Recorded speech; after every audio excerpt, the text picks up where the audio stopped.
नमस्कार। राजनीति विज्ञान बीए पाठ द्वितीय के प्रश्न पत्र प्रथम के अंतर्गत आज हम बात कर रहे हैं राजनीतिक दलों के संबंध में, विशेष रूप से ब्रिटेन में राजनीतिक दलों के बारे में आज के हम इस अपने वीडियो में बात करेंगे। अप्रत्यक्ष लोकतंत्र या प्रतिनिधित्वात्मक लोकतंत्र के सफल संचालन हेतु राजनीतिक दलों का अस्तित्व अनिवार्य है। सामान्यतः एक देश के कानून के अंतर्गत राजनीतिक दलों का उल्लेख नहीं होता, किंतु व्यवहार में राजनीतिक दलों का अस्तित्व भी उतना ही आवश्यक और उपयोगी है जितना कि कानून। प्रजातंत्रीय शासन के अंतर्गत केवल शासक दल का ही नहीं वरन विरोधी दल का भी उतना ही महत्व होता है। वैसे विश्व के सभी देशों में राजनीतिक दलों का महत्व है, किंतु ब्रिटिश संविधान और शासन व्यवस्था में राजनीतिक दलों का महत्व विशेष रूप से देखा जा सकता है। आधुनिक समय में ब्रिटिश संविधान का विकास जिन दिशाओं में हो रहा है वह राजनीतिक दलों का ही परिणाम है। जेनिंग्स का तो इस संबंध में कथन भी है कि ब्रिटिश शासन राजनीतिक दलों से ही प्रारंभ होता है और राजनीतिक दल में ही समाप्त हो जाता है।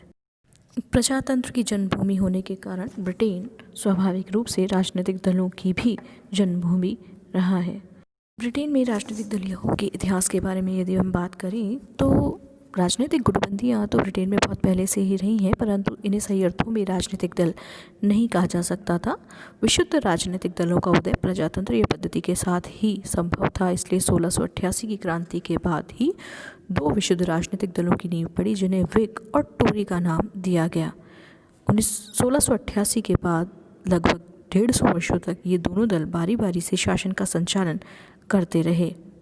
1832 का सुधार अधिनियम पारित किए जाने के बाद व्हिग और टोरी दलों के नाम क्रमशः उदार दल और अनुदार दल के नाम से जाने गए। 1830 के बाद कुछ विराम कालों को छोड़कर 1874 तक उदार दल पदारूढ़ रहा। उसके बाद संक्षिप्त अवकाशों को छोड़कर 1905 तक अनुदार दल के हाथ में सत्ता रही। इसके बाद 1915 तक पुनः उदार दल सत्तारूढ़ रहा। युद्धकाल में भी सभी दलों की संयुक्त सरकार बनी। समय समय पर अन्य समूह भी बने, परंतु वे चिरस्थायी न रह सके। उदार और अनुदार दलों में विस्तार की बातों और कुछ सामयिक प्रश्नों को लेकर मतभेद रहा करता था, परंतु देश के आर्थिक और राजनीतिक ढांचे पर दोनों में मैतक्य था। दोनों ही दल व्यक्तिगत संपत्ति, पूंजीवादी व्यवस्था, संविधान की मूल बातों पर सहमत थे और दोनों का ही नेतृत्व उच्च वर्गीय लोगों के हाथों में था। इस सदी के प्रारंभ में एक नवीन विचारधारा और दृष्टिकोण के साथ एक नए दल का प्रादुर्भाव हुआ जिसका नाम रहा मजदूर दल। 1900 में मजदूर प्रतिनिधित्व समिति नामक एक नया संगठन बना और 1906 के चुनाव में इसे लोक सदन में 24 स्थान मिले।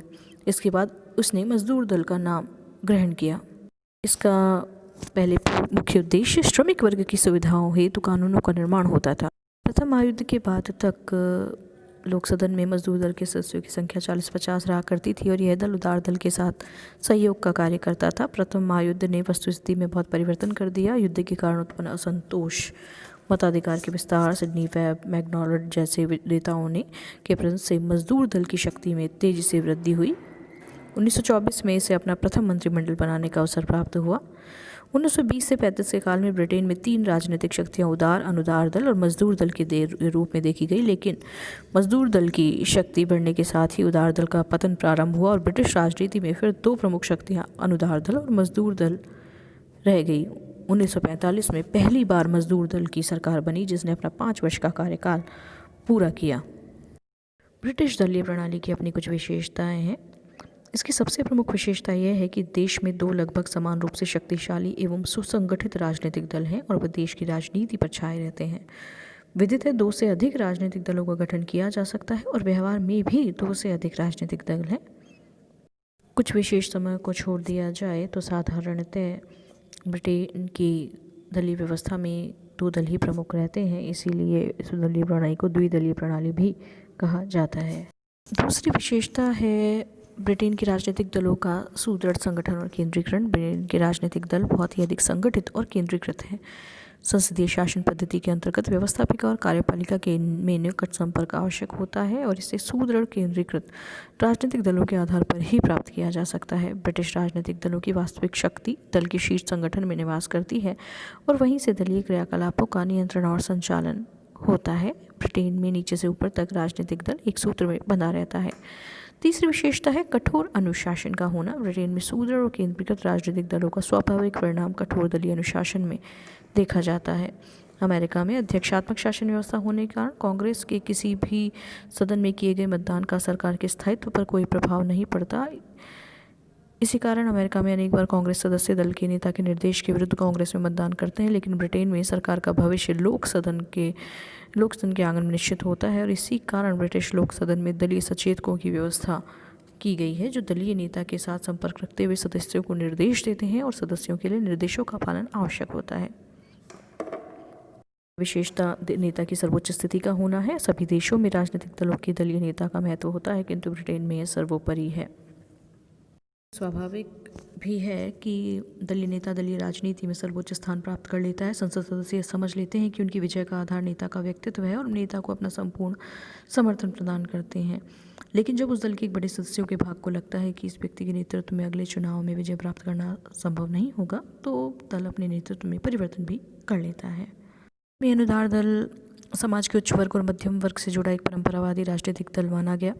मजदूर दल का उदय 20वीं सदी के प्रारंभ में मजदूर वर्ग और समाज के निम्न वर्ग से जुड़े समाजवादी विचारधारा के राजनीतिक दल के रूप में हुआ था। इस दृष्टि से ब्रिटेन के राजनीतिक दलों में वर्गीय प्रकृति का भेद बताया जाता रहा था, लेकिन क्योंकि राजनीतिक दलों का एक मुख्य उद्देश्य सत्ता प्राप्त करना होता है, इसीलिए राजनीतिक दलों ने अनुभव किया कि अपनी वर्गीय प्रकृति से आगे बढ़कर इन्हें अन्य वर्गों का समर्थन प्राप्त करने की नीति भी अपनानी चाहिए। इसीलिए अनुदार दल ने कुछ प्रगतिशील नीतियाँ अपनाई और मजदूर दल ने भी समाजवाद और समाजवादी अर्थव्यवस्था को अपना की बात लगभग छोड़ के बाजार की ओर उन्मुख आर्थिक नीतियों को स्वीकार किया, जिसका परिणाम हुआ कि इन दोनों प्रमुख दलों की वर्गीय प्रकृति का भेद अब लगभग समाप्त हो गया है और आज इन दलों ने सभी वर्गों का समर्थन प्राप्त करने की नीति अपना ली है। वैदेशिक क्षेत्र में भी इन दोनों की नीतियों में कोई खास अंतर नहीं रह गया है। ब्रिटेन में क्योंकि संसदात्मक शासन व्यवस्था है, जिसके कारण विरोधी राजनीतिक दल सरकार के पतन हेतु और शासक दल सत्ता बनाए रखने हेतु सदैव सक्रिय रहते हैं। राजनीतिक दलों के लिए सक्रिय रहना इसलिए भी आवश्यक हो जाता है कि कभी भी चुनाव हो सकते हैं। इसके अतिरिक्त उपचुनाव का भी महत्व होता है और कई बार उन पर ही सरकार का अस्तित्व निर्भर करता है। इसलिए राजनीतिक दल सभा और राय साहित्य तैयार करने, स्थानीय शाखाओं को संगठित कर स्थानीय प्रशासन संस्थाओं में चुनाव में भाग लेने, उपचुनाव में भाग लेने और सामान्य जनता के साथ संपर्क स्थापित करने के कार्यों में निरंतर सक्रिय रहते हैं। ब्रिटिश राजनीतिक दलों की एक अन्य महत्वपूर्ण लक्षण संयम और समझौते की प्रवृत्ति है, जिससे ब्रिटिश प्रजातंत्र को सफलता प्रदान की है। राजनीतिक दलों के गठन का आधार भाषा, जाति या धर्मगत भेद नहीं है और दोनों ही राजनीतिक दलों का संवैधानिक साधनों में पूर्ण विश्वास है। इसके अतिरिक्त शासक दल इस बात को स्वीकार करता है कि विरोधी दल को शासन की आलोचना का अधिकार है और विरोधी दल भी मानता है कि बहुमत दल को जनता ने शासन करने का उत्तरदायित्व सौंपा है। दोनों ही राजनीतिक दल इस बात के प्रति सचेत भी हैं कि उनकी स्थिति में परिवर्तन हो सकता है। जो आज शासक दल है, कल उसे विरोधी दल की स्थिति प्राप्त हो सकती है और जो आज विरोधी में है, वो कल शासक दल बन सकता है। इसलिए दोनों ही दल किसी प्रकार की मनमानी नहीं करते, बल्कि एक दूसरे के प्रति सम्मान, सहिष्णुता और समझौते की प्रवृत्ति अपनाने का प्रयत्न करते हैं। ब्रिटेन की राजनीतिक दलों की व्यवस्था में एक महत्वपूर्ण विशेषता यह भी है कि लूट प्रथा यहाँ नहीं है। अमेरिका के भी राष्ट्रपति के चुनाव के बाद स्थायी पदाधिकारियों की एक बड़ी संख्या में परिवर्तन होता है। पहले से कार्य कर रहे पदाधिकारियों के स्थान पर उन व्यक्तियों को इन पदों पर नियुक्त किया जाता है जिन्होंने चुनाव के समय राष्ट्रपति को विजयी बनाने में योग दिया था। इसे ही लूट की पद्धति कहते हैं। विद्यार्थी इस बात को नोट करेंगे कि लूट की पद्धति क्या है। लेकिन ब्रिटिश राजनीति में राजनीतिक दलों के द्वारा इस प्रकार का आचरण नहीं किया जाता। प्रशासनिक अधिकारियों की नियुक्ति की एक निश्चित पद्धति है और चाहे जिस राजनीतिक दल की सरकार का निर्माण हो, प्रशासनिक अधिकारी स्थायी रूप से अपने पदों पर बने रहते हैं। ब्रिटेन के प्रमुख राजनीतिक दलों पर बात करेंगे। पहले अनुदार दल। अनुदार दल, जैसा कि इसके नाम से ही स्पष्ट है कि ब्रिटेन के परंपरागत आचार विचार और संस्थाओं को बनाए रखने के पक्ष में है। इनका सिद्धांत है कि इसमें परिवर्तन तभी किया जाना चाहिए जबकि परिवर्तन करना आवश्यक हो जाए और ये परिवर्तन भी धीरे धीरे किया जाना चाहिए। अनुदार दल निजी संपत्ति स्थापित चर्च, राजमुकुट साम्राज्य और देश पर पूंजीगत व कुलीन वर्ग के प्रभुत्व का समर्थक है। के बाद में इसकी नीतियों में थोड़ा सुधार किया गया और मध्यम वर्ग की ओर चला गया। अनुदार दल एक अखिल देशीय संगठन है जिसका अधिवेशन वर्ष में एक बार होता है। दूसरा मजदूर दल की विधिवत स्थापना 1899 में ट्रेड यूनियन कांग्रेस के एक प्रस्ताव के आधार पर फरवरी 1900 में हुई थी। उस समय इसका नाम श्रमिक प्रतिनिधित्व समिति, लेबर रिप्रेजेंटेटिव कमेटी रखा गया और 1906 में इसे बदलकर मजदूर दल नाम कर दिया गया। मजदूर दल के सिद्धांत। मजदूर दल की स्थापना मजदूरों और अन्य निम्न वर्ग के लोगों के हित साधन की दृष्टि से समाजवादी विचारधारा वाले राजनीतिक दल के रूप में की गई थी। लेकिन इस दल ने मार्क्सवादी समाजवाद की अपेक्षा लोकतंत्रीय समाजवाद में विश्वास रखा। समाजवाद के प्रति मजदूर दल का झुकाव सिद्धांतवादी न होकर यथार्थवादी है और उन्होंने राष्ट्रीयकरण की को भी उतनी ही सीमा तक अपनाया है जितनी सीमा तक इसे अपनाना आवश्यक था।